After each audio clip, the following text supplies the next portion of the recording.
ఎవరివయ్యా మాకంటే ఎక్కువ చేసింది చూపిస్తారా? నేర్చినారు మాటలు. దళితుల కోసం 30 ఏండ్ల కిందనే ఆలోచించినోడ్ని ఇంకా అవ్వే గోసలు వాళ్ళకు ఎందుకు ఇట్లుండాలే, వాళ్ళేం పాపం చేసిండ్రు అని ఒక పార్టీ అధ్యక్షుడు. చల్, నువ్వే దళితులను ఆగం చేసినావు, గరీబులను తెరలు చేసినావు, నిన్ను కుర్చీనకెళ్ళి దించినాడే మా వాళ్ళకు ఫాయిదా అవుతుందని ఇంకో పార్టీ అధ్యక్షుడు. ఆఖరికి ఎలక్షన్లో ఏమైందంటే మీ ఇద్దరు మాకొద్దని మూడో పార్టీని గెలిపించుకున్నారు పబ్లిక్. పవర్ పోయిన ఆసారు, పవర్లకు వస్తామని ఆశపడ్డ ఈసారు ఇప్పుడేం చేస్తున్నారో చూడురిగా. బీఆర్ఎస్ బీఎస్పీ ఒకటైన ఊళ్ళో పార్లమెంట్ ఎలక్షన్ల కోసం పొత్తు పెట్టుకున్నాయి.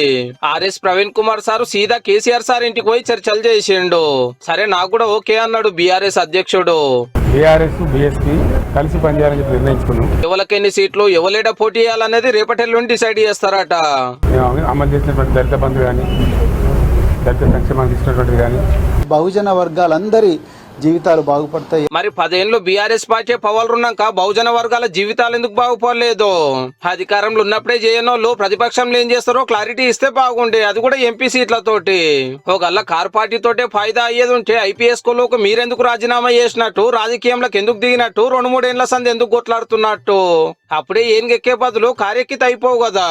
ఇవాళ నిరుద్యోగులు సంతోషంగా లేరు. సో పట్టుమని 4 నెలలు కాలేదు, ఇప్పటికీ మళ్ళీ నిరుద్యోగులు రోడ్ల మీదకి వచ్చే పరిస్థితి. 8 ఏళ్ల సంది నిరుద్యోగులు రోడ్ల మీదకి వచ్చి ఒట్లన్నా కొలువులు ఇయ్యలేదని కొత్త సర్కారును తెచ్చుకొని 100 రోజులు కాలే. అప్పుడే గిట్లా అనిపిస్తుందట ప్రవీణ్ సార్ కు. ఏనుగు గుర్తు మీద ఎమ్మెల్యే కానందుకు కారు సాయంతో పార్లమెంట్ కోవాలని కాయిష్ పడుతుండట. మరి నాగర్ కర్నూలు నిలబడతాడని గులాబీ భవన్ లో గుసగుసాలు.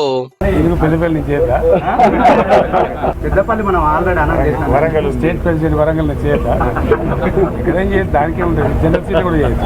దొరల పాలన, గడిల పాలన, కుటుంబ పాలన, అవినీతి పాలన, కొలువులిస్తలేరు, పోడు పట్టాలు వంచలేరు, దళితుల తిప్పలు పట్టించుకుంటలేరు, గరీబులను చూస్తలేరని కేసీఆర్ గారి మీద కొట్లాడి ఇప్పుడు అదే సార్ తోటి అలై బలై తీసుకుంటుండ అన్నట్టు.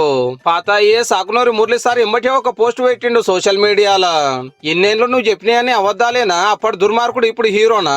గాడిద మీద ఎక్కైనా మీరు ఎంపీ అవ్వాల్సిందేనా? రేపు సెంట్రల్ బీఆర్ఎస్ ఎవరికి సపోర్ట్ చేస్తుందో నీకు తెలియదా? అన్యాయం పోలీస్ బాస్, మీ స్టెప్ కరెక్ట్ కాదు. యూత్ ఇంకెవరని నమ్మరు మీ రాజకీయాలను చూసినాక. అన్ని అంశాల్లో కలిసి పనిచేస్తే 2 పార్టీలు. ఇప్పుడు పార్లమెంట్ ఎలక్షన్స్ మా నోళ్ళు ఏమన్నా తక్కువనా? పందులే గుంపులు వస్తాయి, సింహం సింగల్ వస్తుందని పెద్ద పెద్ద డైలాగులు దంచి ఇప్పుడు ఏనుగుతోక పట్టుకొని ఎలక్షన్ లీదాలని చూసుడే సూపర్ పో.